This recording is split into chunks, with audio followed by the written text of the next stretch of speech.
welcome back to the Citizen channel. We're all staying safe and well as we look forward to the visit again at the Bees. Well, not again, but we played them recently, haven't we? Of course, played them at their place not too long ago. So it's City versus Brentford on the 20th of February 2024, match day 25, another 7:30pm kickoff. So lots of trouble getting to the ground for a lot of people for that time. That extra 15 minutes, half an hour makes a lot of difference. My lads struggled last time, no doubt will struggle this time as well, because not a lot's changed in of course, since the last 7:30pm kickoff we had, which is only a couple of weeks ago.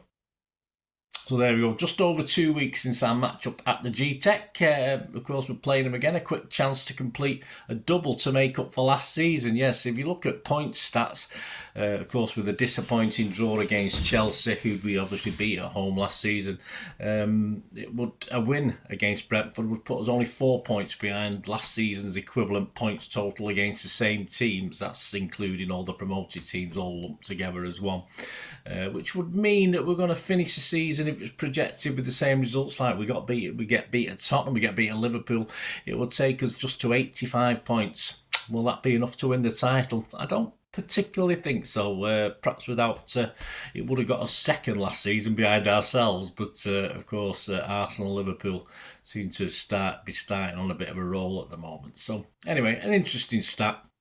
As far as Brentford are concerned, our overall record in league football at home to Brentford, we played 6, won 4 and lost 2, yes, so not great, not a bit like Chelsea. We had a pretty poor record against them, so I don't want to worry you too much, but that's the negatives. We scored 11 goals and let 6 in.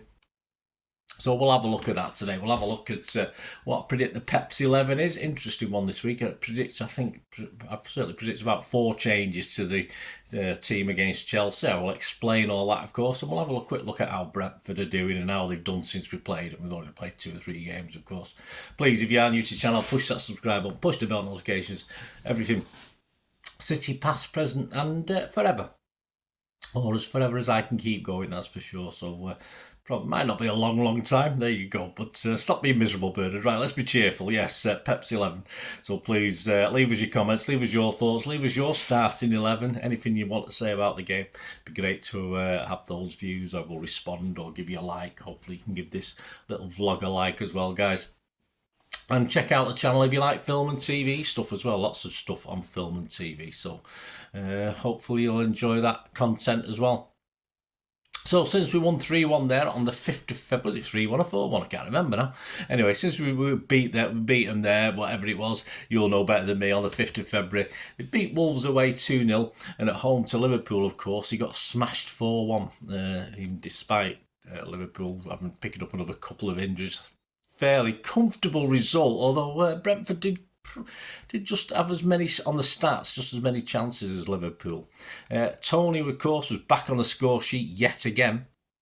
They now lie, as I'm recording this, they lie 14th, 6 points above Everton in the 3rd relegation spot. Of course, there's some games to be played as I'm recording this at the weekend, so that might change slightly. But they've played 24 with 25 points. After City, they got West Ham away, which is possibly winnable, the way West Ham are playing at the moment. Chelsea at home, yeah, why not? At least a point. And then they've got Arsenal away, which might be a bit of a struggle. So 4 points minimum, I think, from those 3 games. It'll keep them, I think, at arm's length to the relegation zone. Top players, all competitions. Mbumo, 7 goals, 3 assists. Mopay, 7 goals, 3 assists. Jensen, 4 goals, 3 assists. Visa, 4 goals, 1 assist. And quickly coming up on the shirt tails, and he's only just been back, 4 or 5 games, is Tony, of course, with 4 goals in the last, I think he started the last 5 games.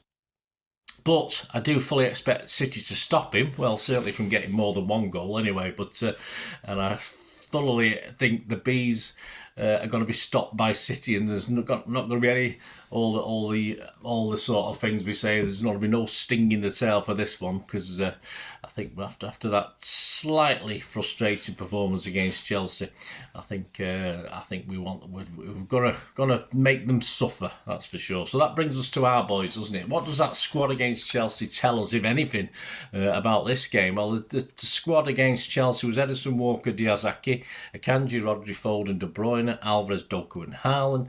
On the bench, Stones, Kovacic, Ortega, Bernardo, Gomez, Matthias Luiz, who is obviously Nunes, Bob, Sissoko and Lewis. Well, I'd hope Bernardo and Stones, as I said in a couple of my recent vlogs after the match, were not fully fit. I doubt they were being safe for Brentford, but that's the only reason I can see Bernardo and Stones being kept on the bench against Chelsea. Haaland, of course, lost his nan. Perhaps he shouldn't have started. It's all right to say that in hindsight, isn't it? I mean, these things have to be looked at, and they supposedly know what they're doing. But of course, with the passing of his nan, there's obviously going to be a funeral. My sympathies, of course, to all families, friends, everyone involved, and so sometime soon he's going to be sidelined, isn't it? With games twice a week, he's got to miss at least one game coming up. But of course, he'll want to put that Chelsea performance back behind him as quickly as he can. So if he can play against Brentford, he will. But as I said, there may be a doubt on his availability very, very soon. But we'll have to see with that one. We don't know, do we? Simple as that. Foden needs to be back in and around the middle, I think, or a freer role at least. I don't mind seeing him on the wing as long as he isn't sticking to that wing. He gets the option of doing other things. And of course, he needs to be playing with or without KDB. I mean, if KDB needs a rest, I expect Foden to fully take control and charge and responsibility, which he has been doing. And perhaps we need back the grit. Now he's fit, he was on the bench. Kovacic, I think we need him back in as well. And players like Alvarez perhaps need a rest, possibly Doku as well, based on what we saw. Although Pep probably didn't do many favours keeping him on. I would have probably swapped Doku against Chelsea. But still no Grealish, so that leaves an opportunity for Bob perhaps. And when's Rico going to play? When's Lewis going to come back in? Surely has to feature at some stage, and Brentford is surely a chance with perhaps Walker needing a bit of a rest at the moment. I'm being kind with that word as well. Gvardiol remains out, so he's not going to come into the equation, which I'm not so worried about but at the moment. But I think Pep is. I think Pep misses his Gvardiol. Is there a spot for Nunes? We've seen little glimpses. He's had an awful game here and there, but there's certainly a lot there that we want to see a bit more. But based on what I've said, and to a lesser extent, of course, Haaland, I don't want to see any of the following in this Brentford game. I don't particularly want to see Walker. I don't particularly want to see a Kanji. I'm not saying he was bad against Chelsea, but he just gives options of Stonesy coming in, doesn't it? I don't want to see Alvarez. I think Alvarez needs to be taken out of the firing line, or certainly have where Pep's playing him changed. I don't think Pep's doing him any favours. And of course, Doku, I think wouldn't do any harm for Doku, even though I say Grealish isn't around at the moment, to have a little rest as well. So this is my 11, taking into account all those whys and wherefores, and dotting the I's and crossing the T's, or crossing the I's and dotting the T's. I think some TV presenter once said, but easily done. I'm not gonna say anything about that. I do it all myself. I was talking about the Etihad the other day and called it Main Road, but there you go, old age. So my 11 for this game. Let me know what you think, guys. Let me know what your thoughts are. I'm gonna go Ederson, Lewis, Stones, Diaz, Ake, Rodri, Kovacic, KDB, and width from Bernardo and Foden, but a little bit fluid. I don't mind them seeing out on the wings, swapping wings, etc., and move to switch. But up front, I want to see Bernardo, Foden, and Haaland. No Haaland. Does Alvarez come into the equation, or do you just go for a false nine and perhaps put old Bob in there, or young Bob? I don't know. But that's my 11, guys. Ederson, Lewis, Stones, Diaz, Ake, Rodri, Kovacic, KDB, Bernardo, Foden and Haaland. I'll be happy if we get 8 of those, to be honest with you, because I think Pep doesn't quite know himself what he's going to do at the moment. The predictions for this, Mozzers, Andy Morrison's verdict in the Match magazine online. Like the first meeting, he says, I just see us having way too much for Brentford. They won at the Etihad last season. Our players won't have forgotten that. So I'm going for a few early goals and then coast to the finish line. Well, I hope so, Andy, mate. Mozzers' prediction, Manchester City 4, Brentford 1. You get 14-1, an average price on that one. Me, well, yes, I do want to start scoring some goals. That's what we've been missing out this year, isn't it? Of course, we missed Haaland for a while. But I'm hoping we'll keep a clean sheet, although, as I said, I think Ivan Toney might have something to say about that. But I'll be brave. And go for 3-0. So they can get 7-1 on that one. What are the rest of the odds looking at? Well, we've drifted, haven't we? Now we've gone from 8 to 13 on. to evens in a place, but generally 10 to 11 or 5 to 6. So there you go. If you got faith in City winning this title, I think that price there, just to say you can get evens, go for it. If you have faith. If you don't have faith, you won't. But I can't see, that will get further out. But obviously, when we play teams like Liverpool and United and Arsenal, obviously when it gets to the stage where it becomes virtually impossible for us to win the title. So now's a good time to get on if you've got faith in our boys. Liverpool, as you'd expect, have come tumbling down now into 2 to 1, generally 15 to 8. They were 11 to 4 a couple of days ago. Arsenal, again, just coming down and down and down with their results. They've gone from now 6 to 1. They've moved in now to 4 to 1. So, and no surprise. It's not rocket science being a bookie, is it? It's, play by the numbers. It makes a bit of sense.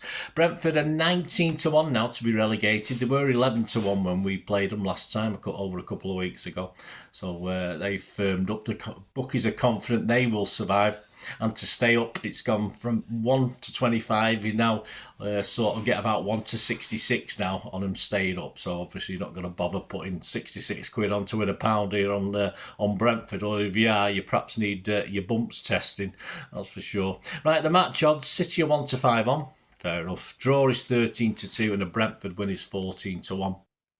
The most popular scoreline, second popular was my score of 3-0 at 13 to 2, 7 to 1 generally. Or if you fancy 2-0, that's the favourite scoreline, 6 to 1. And a 2-1 is actually the third favourite scoreline. So a tight game, that's 9 to 1. So there you go, guys. My Pepsi 11. Hope you understood my ramblings and disagreed or agreed. Doesn't matter. It's all opinions, isn't it? It would be a very boring world if we all thought the same about our football teams or about life in general. So let me know your thoughts, guys. It'd be great to hear from you, and I will respond accordingly. Thanks for that. And please check out my player ratings and talking points show on this game, which will both be out on Wednesday. And then very quickly, there'll be a Pepsi 11 out, probably on the Thursday, for the trip to Bournemouth. Yes, so I won't be, obviously don't get many tickets for that, do I? I won't be down there, but if you're going down to Bournemouth, stay safe. So check out that. I think that'll be out on Thursday, guys. So stick with me, spread the word, share the joy. Thank a couple of guys on Twitter recently being nice about me. My thanks to them. So anything you can share, guys, get the word out there. It'd be much appreciated. Thanks for watching, guys.